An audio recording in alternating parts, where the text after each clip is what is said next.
नमस्कार, मैं रवीश कुमार। 8,000 करोड़ के प्रधानमंत्री नरेंद्र मोदी, सही आंकड़ा तो 8,452 करोड़ से भी अधिक का है।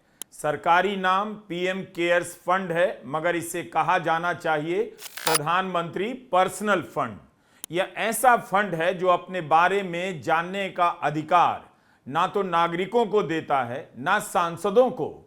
एक सांसद भी संसद में सवाल पूछ नहीं सकता, जान नहीं सकता कि पीएम केयर्स फंड में किसने कितने पैसे दिए और वो पैसा किस किस को दिया गया।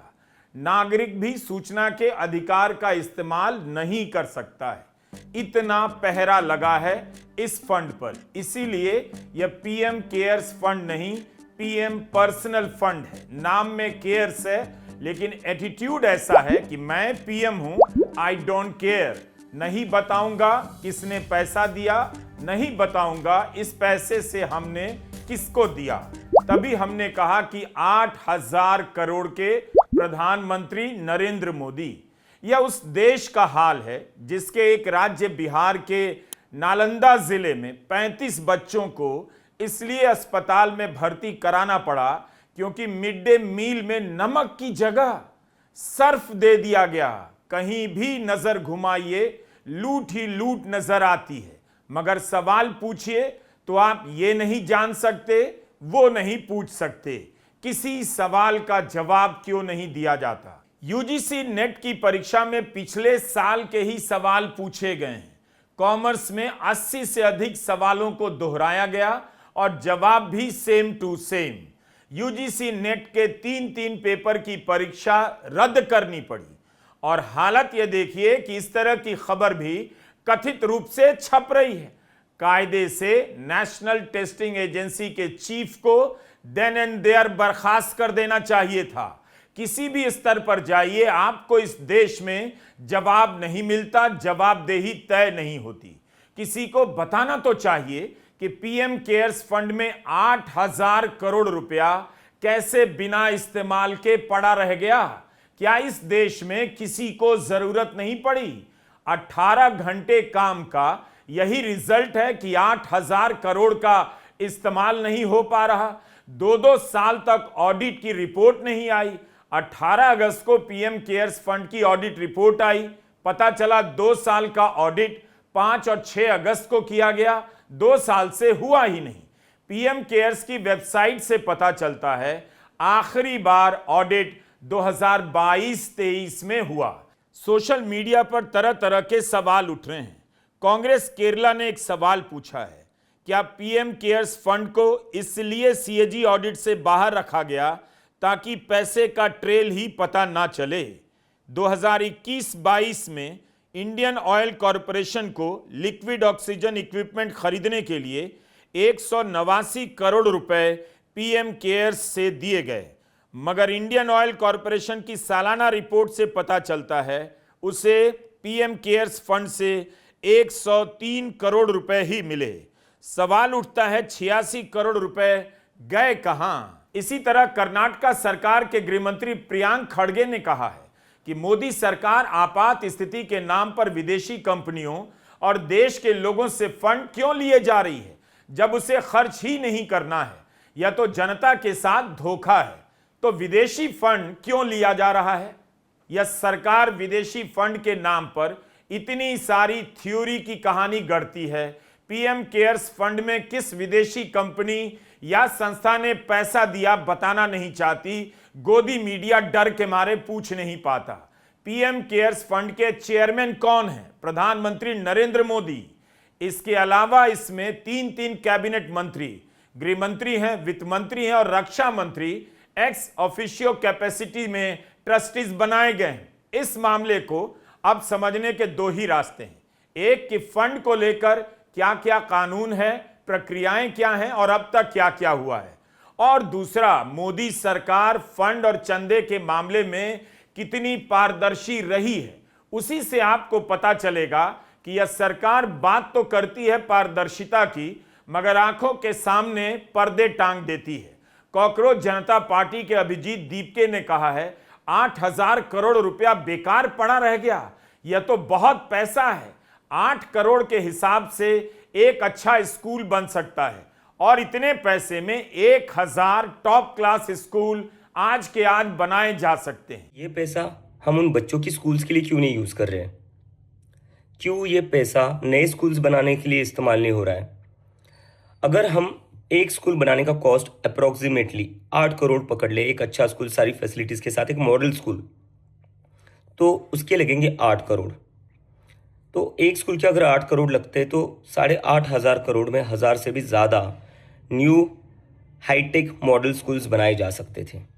पर ये सब नहीं हो रहा है। अभी मैं पिछले कुछ दिनों से गांव के स्कूल्स देखकर आ रहा हूँ। मैंने देखा वहाँ हालत बहुत ख़राब है और मैंने जब लोगों से पूछा, अथॉरिटीज़ से पूछा कि यहाँ बेसिक फैसिलिटीज़ भी क्यों नहीं है, तो मुझे जवाब मिला कि फ़ंड्स की कमी है, हमें फ़ंड्स नहीं मिल रहा है। तो एक तरफ स्कूल्स के लिए कहा जा रहा है कि फ़ंड्स नहीं है और दूसरी तरफ पीएम केयर्स फंड में 8,500 करोड़ रुपए पड़े हुए हैं। तो क्या ये पैसा स्कूल्स के लिए इस्तेमाल नहीं होना चाहिए? इस 8000 करोड़ से और क्या क्या नहीं हो सकता है, इस तरह की बातें चल रही हैं, मगर क्या किया गया यही किसी को पता नहीं। कोविड के दौरान अगर इसे बनाया गया तो कोविड में मरने वाले लोगों के परिवारों को कितने पैसे इस फंड से दिए गए, आपने रिपोर्ट देखी होगी। पिछले साल 2024 से 25 के बीच इस पूरे फंड का 0.01% ही खर्च हुआ है। यह रिकॉर्ड है प्रधानमंत्री नरेंद्र मोदी की अध्यक्षता में चलने वाले फंड का। 2020-21 में 3,976 करोड़ का खर्चा हुआ। 2021-22 में 3,716 करोड़ खर्च हुए, यानी घट गया। 2022-23 में और घटा, 439 करोड़ ही खर्च हुए। 2023-24 में 15 करोड़ रुपए खर्च होते हैं और 24-25 में 1 करोड़ भी खर्च नहीं कर पाया यह फंड, मात्र 88 लाख खर्च हुआ। इस फंड में 8,000 करोड़ जमा हैं। 2025 में इसके ब्याज से 469 करोड़ रुपए इसमें जुड़ गए। यह पैसा खर्च क्यों नहीं हो पा रहा? क्या सरकार को आपदा से प्रभावित लोग अब इस देश में मिलने बंद हो गए? पीएम केयर्स फंड की साइट पर लिखा है, किसी भी तरह की सार्वजनिक स्वास्थ्य आपातकाल में सहायता दी जाएगी। 2024 में केरला के वायनाड में भयानक भूस्खलन हुआ, उसी में इस फंड से मदद दी जा सकती थी। सितंबर 2024 में उत्तराखंड, हिमाचल में कई जगह फ्लैश फ्लड की घटनाएं हुई, लोग मारे गए, हजारों करोड़ का नुकसान हुआ। 2023 से 25 के बीच गुजरात, असम, त्रिपुरा, आंध्र प्रदेश में भयानक बाढ़ आई, तब भी उस साल इस फंड से ऐसी आपदाओं के लिए कोई खर्चा नहीं हुआ। प्रधानमंत्री मोदी के नेतृत्व में फंड चलता है और वही फंड काम नहीं करता। सरकार को बताना चाहिए कि पीएम केयर्स फंड से कोविड के दौरान मारे गए लोगों के कितने परिवारों को मुआवजा दिया गया है। अव्वल तो आपको याद रहना चाहिए, कोविड से मरे लोगों के परिवारों को सरकार मुआवजा ही नहीं देना चाहती थी। उसने हाथ खड़े कर दिए कि हर परिवार को 4 लाख रुपए नहीं दे सकती है। इससे आपदा राहत कोष ही खाली हो जाएगा। 4 लाख से बात घटते घटते 50,000 पर आई। सुप्रीम कोर्ट को गाइडलाइन बनाने के आदेश देने पड़े। कोविड के दौर में कितने लोग मरे, इसी की वास्तविक संख्या अभी फाइनल नहीं। जब तब रिसर्च रिपोर्ट आती रहती है कि मरने वालों की संख्या सरकार के आंकड़ों से कई गुना ज्यादा है। मोदी सरकार और बीजेपी सरकार का फंड या चंदे को लेकर क्या रिकॉर्ड रहा है, यह भी जानते रहिए। 2016 में मोदी सरकार ने जिस तरह से इलेक्टोरल बॉन्ड का कानून बनाया, उसके बारे में बार बार बात कीजिए। इस कानून में प्रावधान जोड़ा गया कि राजनीतिक दल को कौन कितना चंदा दे रहा है, इसकी जानकारी सामने नहीं आएगी। इस फ्रॉड कानून के जरिए भारत की राजनीति में एक असंतुलन पैदा हो गया। सरकार में रहने के कारण बीजेपी को कई हजार करोड़ रुपए का चंदा मिला। विपक्षी दलों के फंड सूख गए। जनता को पता ही नहीं चला कि जो कंपनी बीजेपी को चंदा दे रही है, बदले में मोदी सरकार उस कंपनी को किस तरह के फायदे दे रही है। इस बारे में बहुत सी मीडिया रिपोर्ट आपको मिल जाएगी और हमारे पहले के वीडियो में भी विस्तार से चर्चा है। हमने फ्रॉड कानून क्यों कहा इलेक्टोरल बॉन्ड को? क्योंकि जब इसे चुनौती दी गई तो 2024 में सुप्रीम कोर्ट ने इसे असंवैधानिक बताते हुए रद्द कर दिया। मोदी सरकार का यही रिकॉर्ड है चंदे के मामले में, फंड के मामले में असंवैधानिक कानून बनाने का। इलेक्टोरल बॉन्ड के कारण बीजेपी के खाते में 10-10 हजार करोड़ तक का फंड पहुंच गया। उस बीजेपी को प्रधानमंत्री कितना चंदा देते हैं, क्या बीजेपी के कार्यकर्ता जानते हैं? 2021 में बीजेपी ने अटल बिहारी वाजपेयी की जयंती पर सूक्ष्म दान अभियान की शुरुआत की। हजारों करोड़ का चंदा जिस पार्टी के पास है वो अपने पदाधिकारियों को सैलरी दे सकती है, कार्यकर्ताओं को कार गिफ्ट में दे सकती है, वो पार्टी सूक्ष्म दान अभियान चलाती है और उसमें प्रधानमंत्री नरेंद्र मोदी 1000 रुपया दान करते हैं, रसीद भी दिखाते हैं। इसके पहले 2018 में भी उन्होंने बीजेपी को 1000 रुपया दान दिया था। अपनी ही पार्टी को 1000 रुपया दान देते हैं। इलेक्टोरल बॉन्ड भारत के राजनीतिक इतिहास का सबसे बड़ा फाइनेंशियल फ्रॉड है। और ये सवाल उठ रहा है कि कहीं ये इलेक्टोरल बॉन्ड स्कैम जैसी कोई धांधली तो नहीं चल रही, इलेक्टोरल बॉन्ड्स 2.0 तो नहीं हो रहा। हम सबको याद है इलेक्टोरल बॉन्ड स्कीम के बारे में। इलेक्टोरल बॉन्ड्स एक ऐसा जरिया थे जिससे कोई भी डोनर, कोई भी कंपनी किसी भी पॉलिटिकल पार्टी को कितने भी हजारों करोड़ों रुपए पैसे दे सकती थी, लेकिन किसी को मालूम नहीं पड़ता था कि किसने किस पॉलिटिकल पार्टी को कितना पैसा दिया। और जब सुप्रीम कोर्ट ने इलेक्टोरल बॉन्ड स्कीम को रद्द किया और ये आदेश दिया कि सारी सूचना लोगों के सामने रखी जाए, तो बिल्कुल साफ हो गया किस तरीके से भ्रष्टाचार चल रहा था, क्विड प्रो को जिसे हम कहते हैं। बड़ी बड़ी कंपनियां पैसे दे रही थी रूलिंग पार्टीज को और उसके बदले में, इलेक्टोरल बॉन्ड्स के बदले में, वो कंपनियां ठेके ले रही थी, कॉन्ट्रैक्ट्स ले रही थी। तो पूरा खेल चल रहा था चंदा दो कॉन्ट्रैक्ट लो, और इसी को जिसे क्विड प्रो को कहते हैं बहुत रैम्पेंट तरीके से नजर आया था। इसी तरह राम मंदिर के निर्माण में लोगों ने चांदी की ईंटें दान दे दी, सोने के गहने दे दिए, उसका रसीद तक नहीं दिया गया। चढ़ावे में भी डकैती हो गई। एसआईटी की जांच सरकार बिठाती है और रिपोर्ट पहले सरकार अपने पास रख लेती है। जिस ट्रस्ट पर आरोप लगा है उसी ट्रस्ट को अब एसआईटी की रिपोर्ट सौंप दी गई है। यह है राम की मर्यादा अयोध्या में एसआईटी का न्याय। क्या आप इस तरह की अंधेरगर्दी देख पा रहे हैं? दिखाई दे रहा है? इसलिए हमने कहा कि बात केवल पीएम केयर्स की नहीं है, बात है दान से लेकर फंड के मामले में बीजेपी की सरकारों के रवैये की। इस तरह के बैकग्राउंड को समझना बेहद जरूरी है। 2020 में कोविड का दौर था और उस हंगामे के बीच अप्रैल 2020 में पीएम केयर्स फंड का गठन किया जाता है, जबकि जरूरत थी नहीं, क्योंकि 1948 से प्रधानमंत्री राहत कोष बना हुआ है। फिर भी केयर्स फंड का गठन किया जाता है। तब से लेकर आज तक कुछ ही जिम्मेदार लोग हैं इस देश में जो इसे लेकर सवाल उठाते जा रहे हैं। पब्लिक को फर्क ही नहीं पड़ता रहा, क्योंकि वह मुसलमान विरोधी नफरती बहस में उलझी हुई थी। उसे लगा यही जरूरी काम है, इसी को पहले करते हैं, और लोग भूलते चले गए, इन सवालों की तरफ ध्यान नहीं दिया। बहुत बड़ी परंपरा खड़ी कर देते हैं। इस समय भी लाखों लोग पीएम केयर्स फंड में दान कर रहे हैं, लेकिन वो और बढ़ना चाहिए। प्रत्येक भाजपा कार्यकर्ता को खुद भी सहयोग करना है और बीजेपी के 40 साल निमित्त और 40 लोगों से भी पीएम केयर में फंड सहयोग करने के लिए प्रेरित करना है। मगर अंजलि भारद्वाज जैसे लोगों ने अपने सवाल को उठाना बंद नहीं किया। द वायर के यूट्यूब चैनल में उनके कई वीडियो मिलेंगे। अंजलि भारद्वाज ने लगातार पीएम केयर्स फंड को लेकर सवाल उठाए हैं। उनका कहना है कि अगर यह सरकारी फंड नहीं है तो सरकारी कर्मचारियों से अपनी सैलरी डोनेट करने की बात क्यों कही गई?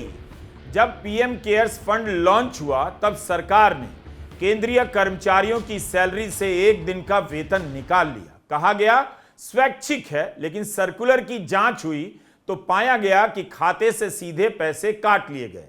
द हिंदू की यह रिपोर्ट बताती है कि अगर किसी अधिकारी या कर्मचारी को इस फंड में पैसे नहीं देने थे तो उससे कहा गया लिखकर दे दे।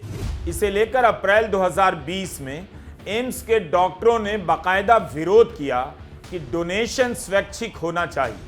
रेजिडेंट डॉक्टर्स एसोसिएशन ने एम्स के प्रशासन को ज्ञापन दिया, जिसे प्रशासन ने मान लिया। शायद वो डॉक्टर थे, इसलिए उनकी बात मान ली गई। मगर इसी फंड में भारतीय सेना के जवानों ने, अफसरों ने, भारतीय नौसेना, इंडियन एयरफोर्स के लोगों ने भी, अधिकारियों ने भी पैसे दिए हैं अपनी सैलरी से वेतन काटकर। इस तरह से एक फंड के लिए पैसे जुटाए जाते हैं और जब जानकारी मांगने की बात आती है तो सरकार पीछे हो जाती है, कहती है जनता का दिया हुआ पैसा है इसीलिए नहीं बताएंगे। किसको? उसी जनता को। Corporate social responsibility CSR funds लेने के लिए सरकार ने निर्देश जारी किए कि पीएम केयर्स फंड भारत सरकार द्वारा बनाया गया है और हजारों करोड़ों रुपए देश के पब्लिक सेक्टर यूनिट से इकट्ठे किए गए। प्रधानमंत्री और अन्य मंत्रियों ने डोनेशंस की अपील्स जारी करी और सरकारी अधिकारियों की सैलरी काटकर पैसे पीएम केयर्स फंड में जमा किए गए। पहले 3 साल में ही 13,000 करोड़ रुपए से ज्यादा पीएम केयर्स ट्रस्ट में इकट्ठे किए गए। लेकिन जब लोगों ने आरटीआई एक्ट के तहत सवाल पूछने शुरू किए कि फंड में कितना पैसा आ रहा है, कहां खर्च हो रहा है, तो सरकार ने तुरंत यू टर्न ले लिया और कहा कि PM cares fund public authority नहीं है, केंद्र सरकार द्वारा नहीं बनाया गया और इसलिए सूचना के अधिकार कानून के दायरे में नहीं आता।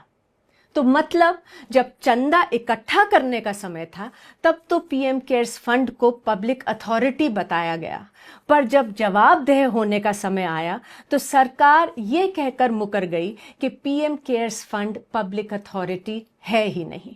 अंजलि भारद्वाज बता रही हैं कि CSR लेने के लिए पीएम केयर्स को पब्लिक फंड बताया गया, लेकिन जानकारी छिपाने के लिए कह दिया सार्वजनिक फंड नहीं है। अगर यही है तो फिर आज तक इस फंड को सरकारी डोमेन gov.in पर क्यों रखा गया है? इसके नाम में प्रधानमंत्री का नाम क्यों है? 2020 में ही इसे लेकर आरटीआई दायर होने लगी। सरकार ने जवाब नहीं दिया, 2-2 महीने तक लटकाए रखा, तब जाकर कहा कि यह फंड आरटीआई के दायरे में नहीं आता। 2023 में सम्यक गंगवाल ने यही सवाल सुप्रीम कोर्ट के सामने रखा। जवाब में सरकार ने कहा फंड सरकारी नहीं है, पब्लिक चैरिटेबल ट्रस्ट है, इसे संविधान या संसद या किसी विधानसभा के कानून से नहीं बनाया गया है। तो कैसे बन गया? किसने बनाया? कमाल का तर्क है। जनता ने पैसा दिया तो सवाल नहीं कर सकते, जनता से टैक्स लेते हैं उस पर भी सवाल पूछना मना कर दीजिए कि कैसे कहां खर्च हो रहा है। पब्लिक सेक्टर कंपनी इसमें चंदा दे रही है, प्राइवेट कंपनियां चंदा दे रही हैं, पब्लिक के नाम पर उनका नाम, पैसे का हिसाब बताने में दिक्कत क्यों हो रही है? 38 सार्वजनिक क्षेत्र की कंपनियों ने इसमें 2100 करोड़ रुपए दिए हैं। ऊर्जा और नवीनीकरण सेक्टर के PSUs ने 925 करोड़ का चंदा दिया है। पहले हफ्ते में इस फंड को 3000 करोड़ का चंदा मिला। 3 साल के अंदर अंदर 13,000 करोड़ का चंदा मिल गया। फिर इसकी जानकारी क्यों नहीं दी जाती? सांसद इसे लेकर सवाल क्यों नहीं पूछ सकते हैं? इसी साल फरवरी में प्रधानमंत्री कार्यालय ने लोकसभा सचिवालय से लेकर कोर्ट तक को बताया कि PM cares, prime ministers national relief fund और नेशनल डिफेंस फंड को लेकर संसद में कोई सवाल नहीं पूछा जा सकता क्योंकि लोगों ने अपनी मर्जी से इसमें पैसे दिए हैं। यह क्या तर्क है? दिसंबर 2025 तक लोकसभा की वेबसाइट पर पीएम केयर्स से जुड़े सवाल दिखते हैं। फिर इस पर रोक क्यों लगी? क्या छिपाना था? कहा गया कोविड के दौरान जो स्कूली बच्चे अनाथ हो गए उन्हें सालाना 20,000 रुपए की स्कॉलरशिप दी जाएगी। 18 साल के होने पर 10 लाख रुपए उन्हें दिए जाएंगे। 16 दिसंबर 2025 को 5 सांसदों ने सरकार से सवाल पूछे कि क्या आपने यह योजना लागू की है? पिछले 5 वर्षों में कितने बच्चों को स्कॉलरशिप दी गई। 2024-25 के बारे में सामाजिक न्याय के राज्य मंत्री रामदास अठावले जानकारी देते हैं कि 3,383 छात्रों को स्कॉलरशिप दी गई। अब जब ऑडिट की जानकारी सामने आई है तो इसे लेकर 2 सवाल उठने लगे हैं। अगर 3,383 बच्चों को 20,000 रुपए दिए गए होते तो कुल खर्च कम से कम 6 करोड़ 76 लाख का होता ही, लेकिन ऑडिट के अनुसार इस वित्त वर्ष में मात्र 88 लाख रुपए खर्च हुए हैं। इसका मतलब है 3,383 बच्चों में यह राशि अगर बांटी गई है तो एक बच्चे को मात्र 2,596 रुपए ही मिले होंगे। होगा क्या इससे?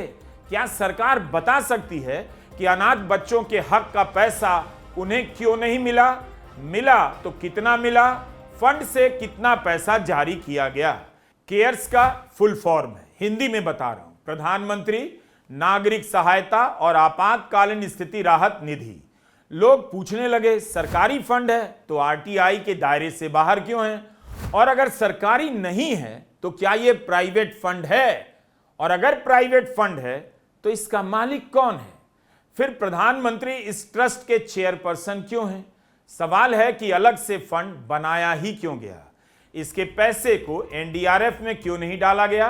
क्या ऐसा करने से इसका बेहतर इस्तेमाल नहीं होता? एनडीआरएफ आरटीआई के दायरे में आता है, इसका ऑडिट सीएजी द्वारा किया जाता है, इसकी जांच हो सकती है। पीएम केयर्स फंड की जांच सीएजी क्यों नहीं कर सकता? सुप्रीम कोर्ट से मांग की गई कि एनडीआरएफ में इसका पैसा डाल दिया जाए। सुप्रीम कोर्ट ने याचिका ही खारिज कर दी। कई सारे कंसेशन सरकार ने दिए हैं कॉरपोरेट सेक्टर को, अगर वो पीएम केयर्स फंड में पैसा जमा करें तो किसी भी तरह से ये पब्लिक अथॉरिटी है और जनता को ये पूरा जानने का हक है कि उसमें जो पैसा आया है, पैसा गया है, वो कहाँ से आया है, कहाँ गया है।